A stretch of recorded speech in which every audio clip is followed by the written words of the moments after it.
What's going on, guys? Hey, it's Ben. I hope you're enjoying the remainder of your weekend. And I just wanted to do a video that kind of dovetailed off of yesterday's video, which was a lot of doom and gloom telling you, no, you can't do business with Costco. No, you can't do business with Walmart. No, Amazon will not be your client, all of that. I figured I might make a positive dovetail off of that and explain to you how you should recognize a good client that you can do business with versus someone that's just pie in the sky, something you're never going to obtain unless you're an Aerotech or a Robert Half or a huge recruiting firm. So I wanted to dive into my computer and show you a little bit of the criteria that I look at when I try to find clients that I know that I can nab in the bag. It's just a matter of, who I talk to and what timing I have with them and all of that. So as you guys all know, my philosophy, I say it all the time on this channel, is staying closest to the money. Now, just in case you haven't heard me say that or you don't know exactly what I mean when I say that, I mean that you could be working all day long. You could be working, 15-hour days. But are you doing anything that's actually productive? Are you actually being strategic? Are you staying closest to the money? Meaning, is your effort actually going to obtain you some real money at the end of the day? Are you strategizing so that you can actually close a deal and obtain a check? We're not just doing this for fun, right? So nobody just hops on the computer and says, I'm going to try to find a staffing client. I'm going to be a recruiter and I'm going to find blah, blah, blah. No, we're really looking for clients here that we can actually staff candidates at, and we need to be realistic about it to understand exactly what a good client looks like so that we can actually do business with them, obtain a check, and therefore stay closest to the money by doing that. So everything that I do in business and life and all of it, I try to stay closest to the money. So what I'm going to do is hop in here to screen share with you. I'm going to show you the criteria that I look at when I find a good client, someone that I know I can do business with versus someone that I know I just don't want to even touch, not going to send an email, not going to look any of their information up on LinkedIn because they're not going to keep me closest to the money. The businesses and clients that I know I can will, and so therefore I'm going to show you which ones those are. So let's hop in right now and I'll see you on the other side. All right, everybody. So we should be looking at Indeed.com right now. This is my Indeed account. And the reason I go into Indeed is because it's really, really, really simple to basically find and show people a lot of the things that I'm talking about because of all the features they have and whatnot. So I typed in New York, New York, because I just want to make this completely random. I'm out of Seattle, but I want to show you guys just what this looks like on a generic search. So I actually put in New York, I put find jobs, I hit search, and no, I don't want to be reminded of jobs. So I'm going to go in here and I'm going to actually put, this is something that you would do when you're looking for new clients, right? So I'm going to put a distance of 50 miles. I can work with clients within 50 miles. It's no big deal. Salary estimate. I probably want to close clients that are going to make, well, definitely full-time. I'd say that for sure. And probably, let's just do 30,000. That'll be a $3,000 placement fee on 10%. So let's just go with that. And let's just go into New York. Why not? Whatever. Okay. So let's take a look at this, and I'm going to have the goal of showing you what a good client to go after would be and what a bad client to go after would be. So, the other day I was telling you, you're not going to get an agreement with Costco. It's not going to happen. So keep that in mind. We're looking through that lens right now. Executive and personal assistant. First off, this is confidential. It's for a Manhattan family. Yes, it pays $100,000 a year. However, they are most likely not going to use a search firm for this.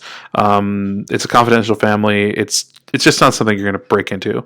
The New York City Administration for Children's Services, a government entity, generally not going to do business with private search firms. I would not approach this, although this would be an easy position to fill. Wouldn't approach it. Aladdin Bakers Incorporated, route driver, 18 to 20 an hour. Definitely a position I would absolutely approach. Click on it. Aladdin Bakers, New York City, 18 to 20. That's going to get you a nice $3,500, 10% fee. They're looking for somebody that's 2 years, route delivery experience, 18 to 20 an hour plus benefits. Perfect position to find and go after this client, Aladdin Bakers Inc. So as you all know, we would do some sort of I'm not going to go on LinkedIn and Safari, but I don't have it set up. Anyways, we would go in and then you would find Aladdin Bakers Inc. and you'd find some decision makers, maybe the owner, because it sounds like there'd be an owner of this instead of like a president or CEO. Securitas Electronic Company. Okay, so if you don't know about Securitas is huge. They're actually they're having a technician hiring event. Yeah, they're holding events and they're huge to begin with. So no open interviews. No, we're not going to go after Securitas. And that's not a client we're going to get. Field specialist for Getaround. So Getaround sounds like a startup. Thousands of car owners entrust Getaround to safety rent out their cars. Okay, so this is a startup. This is like a maybe. You might want to connect with them because they might have this position or other positions that they're trying to fill. So field specialist, you could read this. You can go through. This would be like a maybe. All out bug exterminating. This is perfect. This is probably a medium to small size extermination company, and they just want a service tech, 15 to 28 an hour. They're looking for an individual, blah, blah, blah. Yeah, I would go for all out bug exterminating. They would be a potential client. Let's go to, here we go, George Street Ale House in New Brunswick. They're looking for a full-time receptionist / associate assistant, level 2, meaning they have some experience. And you can read all about their description right here. This is definitely a client I would go after. George Street George Street Ale House, absolutely a client I would go after. The Sweet Shop, New York City. This is a maybe. Little tiny shops, sometimes it's worth it to do business with them. It's worth it not to. I mean, they might find this really, really easily because they probably have a lot of internal referrals and stuff like that. It's just a sales associate. This person's probably going to make 15 to 7. Yeah, I wouldn't even go after this just based on the money. So, administrative assistant for Stewart Title. Stewart Title's huge. They're really, really big. So this is another maybe because they are very big, but this position is very simple to fill. So if you could punch out a couple emails to somebody at Stewart Title in New York, you got to understand, if you're looking for a client like Stewart Title, okay, I don't know why it took me out of there. If you're looking for a client like Stewart Title Insurance Company, you need to understand that they're filling this position for the Midtown area in this zip code in New York. You need to contact the person that's specifically at that location. So you would run a cold call to that location and say, who's in charge of hiring? And they might tell you, corporate is. And if they tell you something like that, forget it. Moving on. If they tell you that, Bob's in charge of that, he can give you a call. Leave your number. Send him in a cold email. Go with that. Administrative office clerk, MC. Okay, so is this government or is this private? I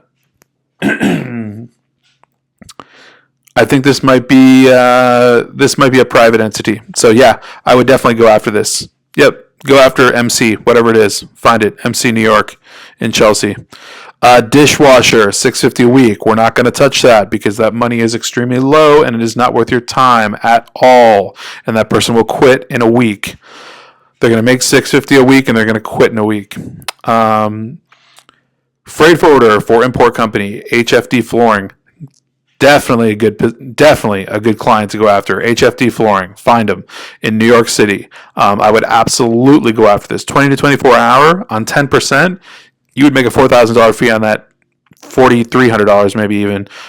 Really easy. Freight forwarder. This is a super easy position. This is just somebody that has worked in like a warehouse and knows a little bit of computer background, logistics, blah, blah, blah, blah, blah, management, inventory, whatever. New York City Taxi and Limousine Commission. This is a government entity. You don't touch this. It's not worth your time. You don't even look at it. ACM Services. This looks like some sort of okay, we're not going to read terrible reviews, but we would find out if this is a government entity. If it's not, go after it. If it is, go after it. Front desk stuff, really easy positions to fill. They like the easiest of the easiest, so go after it. Specimen Transport Messenger Hospital full time. Yeah, so Custom Healthcare Solutions. I would definitely go after this because Custom Healthcare Solutions, I guarantee, is a contractor for a bunch of different hospitals and clinics in New York. And so therefore they're hiring a driver 24 an hour that's going to make you like a $4,400 fee on a 10% cut. And they're just looking for a driver, somebody that's like a courier. So I would absolutely contact Custom Healthcare Solutions. Postmates. We all know Postmates. It's a huge company. Postmates will not be your client, period. End of story. Get Limo Corp. Looking for TLC drivers. This means drivers that have a particular card in New York City. It's a particular card that allows them to transport people and stuff like that. 25 to 45 an hour. That's a little bit weird of a range, but hey, I might hit up Get Limo Corp. I might hit them up and be like, who's in charge of hiring, stuff like that. So what have we learned? All right, we went through one page of Indeed. So we learned that you don't contact confidential families, you don't contact government entities, you absolutely contact simple private businesses. You don't contact huge companies that are holding hiring events that are already nationwide massive. You do contact startups with potentially a bunch of different positions that are hiring for decent rates. You definitely hire for small little outfits like exterminating companies.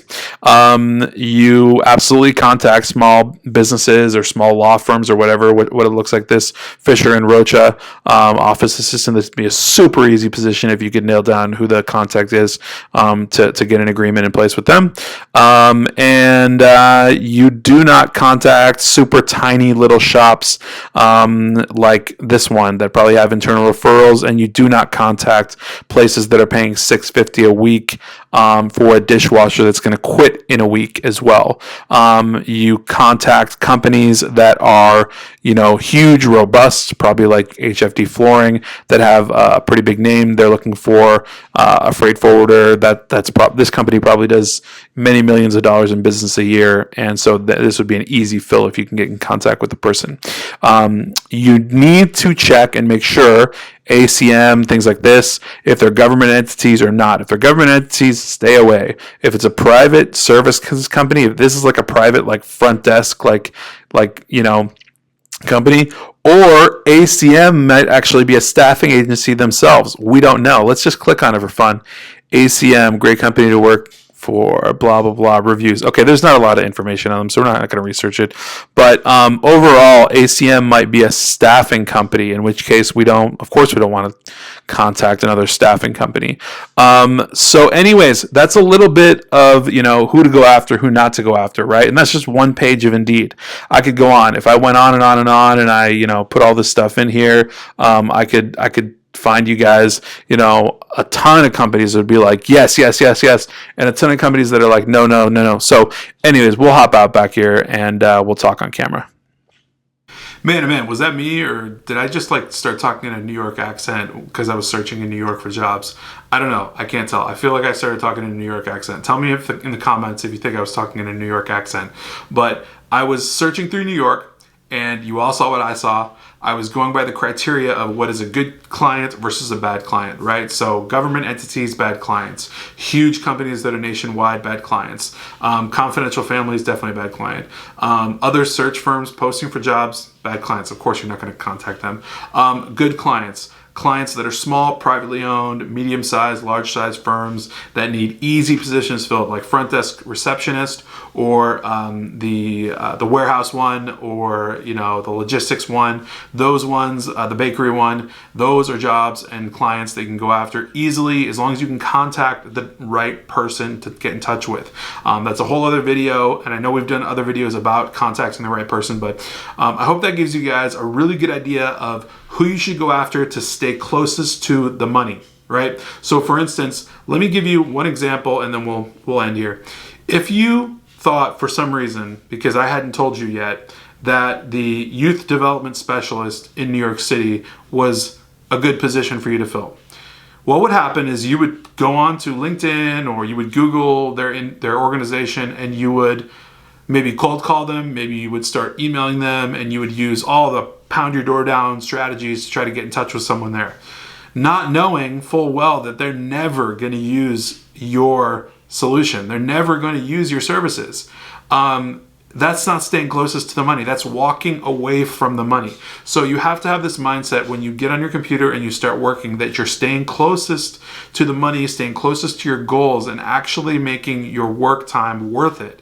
So I hope that video was helpful. I know it's a little bit boring running through Indeed and looking at jobs like that, but that's what we're doing, right? So we're finding clients that can do business with us and actually pay us money. So enjoy the rest of your weekend, guys. I will catch you for sure on Monday, and take care.